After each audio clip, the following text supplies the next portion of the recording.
संजय राऊत असे बोलले की आता जोडण्याची वेळ आली आहे, म्हणजे परत एकत्र म्हणजे शिवण्याची वेळ आलेली आहे. म्हणजे हातभर फाटली असल्यामुळे आता शिवण्याची वेळ आलेली आहे. कारण का महाराष्ट्रामध्ये यांची किंमत संपलेली आहे, म्हणून सगळीकडे हात पसरत फिरतायत.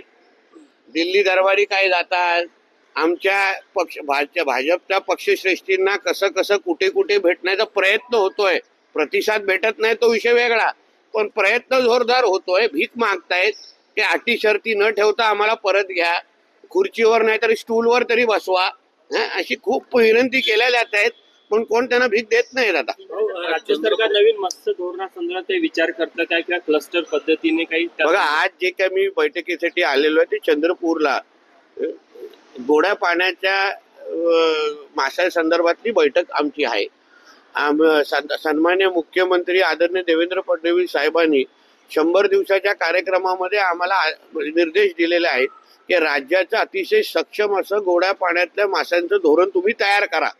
त्या संदर्भात चंद्रपूरमध्ये माझी आज बैठक आहे. अधिकारी आहेत, विविध अन्य संस्थांचे प्रतिनिधी आहेत आणि एक राज्याला एक सक्षम गोड्या पाण्याचं माशातलं धोरण आम्हाला तयार करायचं आहे आणि त्या दृष्टिकोनातून आम्ही पावलं टाकतोय. कालच्या ज्या युनियन बजेटमध्ये, केंद्रीय बजेटमध्ये आदरणीय पंतप्रधान आणि आदरणीय आमच्या अर्थमंत्र्यांचं मी मनापासून आभार मानेन.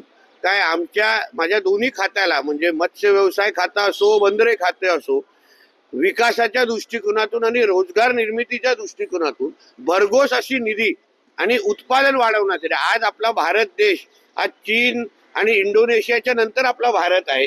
ज्या पद्धतीने काल अर्थसंकल्पामध्ये मत्स्य व्यवसायाला प्राधान्य दिलं गेलेलं आहे. शिप बिल्डिंग म्हणजे बांधणं, म्हणजे शिप बांधण्याच्यासाठी जे 25,000 कोटी जवळपास त्याची तरतूद केली गेलेली आहे. मॅरिटाईम बोर्डला पैसे मोठ्या प्रमाणामध्ये दिलेले आहेत.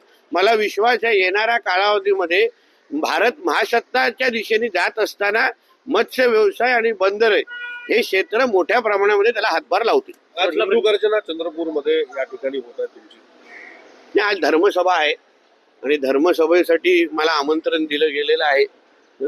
मी आमदार आणि मंत्री होण्याच्या अगोदर मी एक हिंदू आहे हे मी कधी विसरत नाही आणि त्यामुळे जिथे जिथे माझ्या धर्मासाठी मला प्रवास करण्याची संधी भेटते त्या संधीचं सोनं मी करतो. माझ्या समाजाच्या लोकांचे संवाद साधतो. काही लव जिहाद आणि गोहत्याचे विषय आमच्या नजरेसमोर आलेले आहेत.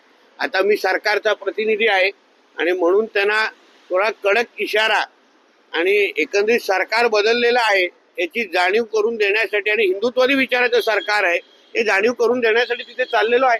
संजय शिरसाट बोलले की जर का मला संधी मिळाली तर एकनाथ शिंदे आणि उद्धव ठाकरेंना एकत्र आणण्याचा मी प्रयत्न करेन. हो, ठीक आहे, तसे प्रयत्न करत राहावे, पण त्याबद्दल एकनाथ शिंदे साहेबांचं काय मत आहे, अन्य आमदारांचं काय मत आहे याबद्दल थोडा विचार करावा.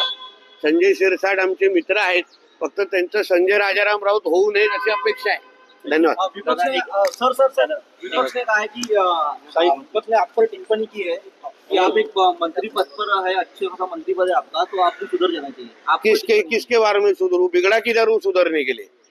धर्म के बारे में बात करने वाले कभी बिगड़ते नहीं है. हाँ, हम लोग सुधरे हुए हैं. उल्टे वो जो बिगड़े हुए जो लोग हैं जिनको अपना धर्म और इस्लाम ही अभी तक समझा नहीं है, कुरान में क्या लिखा है वो समझा नहीं ना, उनका सुधरने का वक्त आ गया है.